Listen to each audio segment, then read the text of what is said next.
Hello everyone. তো আজকে আমি এসেছি এই যে সর্ষের ক্ষেতে ভিডিও করার জন্য। আর কিছু ওই পিছনটা থেকে আসছিলাম, তা ও বলছে কি একটা গন্ধ পাচ্ছি, সর্ষে ফুলের গন্ধ। আসলে ওটা পচা গরুর গন্ধ, সর্ষে ফুলের গন্ধ না।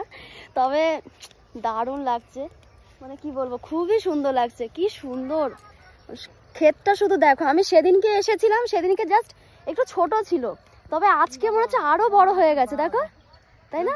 ওয়াও, হ্যাঁ। তা কালকে আমাকে তাহলে এই শাড়িটা পরালে কিসের জন্য? কি সুন্দর, ওয়াও। ও মা, এইভাবে বেশি ভালো লাগছে। ইসাবাস ইসাবাস। ও আমার একটা গ্রিম্বাল, মাই গড। দেখো চারিদিকটা, জাস্ট দেখো কত সুন্দর। তুমি তো কিরকম করে রয়েছো, আমাকে দেখে না, না দেখাবো না। গাইস হেভি সুন্দর, হেভি সুন্দর, মানে জাস্ট অসাধারণ। আর আমার শাড়িটার সঙ্গে আমার ব্লাউজটা ম্যাচিং হয়ে গেছে। এটা কি নিভিয়া ক্রিম লেগে গেছে, যাই হোক। শাড়িটার সঙ্গে আমার ব্লাউজটা, হ্যাঁ, মানে চারিদিকে শুধু সর্ষের ক্ষেত আর সর্ষের ক্ষেত, চারিদিকে সর্ষের ক্ষেত।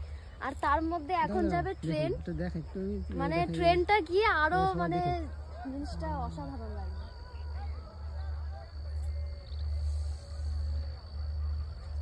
দেখেও শান্তি, বলো কিছু না হোক। ও বাবা, এ তো পথ কাটা ট্রেন।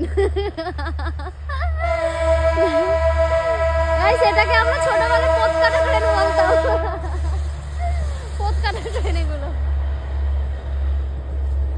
বেশি দেরি করা যাবে না, আমি খুব কম সময়ের মধ্যে এসেছি। জাস্ট অল্প একটু রোদ্দুরটা আছে, একটু পরে সূর্যটা ডুবে যাবে। ততক্ষণে আমি কটা রিলস করে নিই, নইলে আর করা হবে না।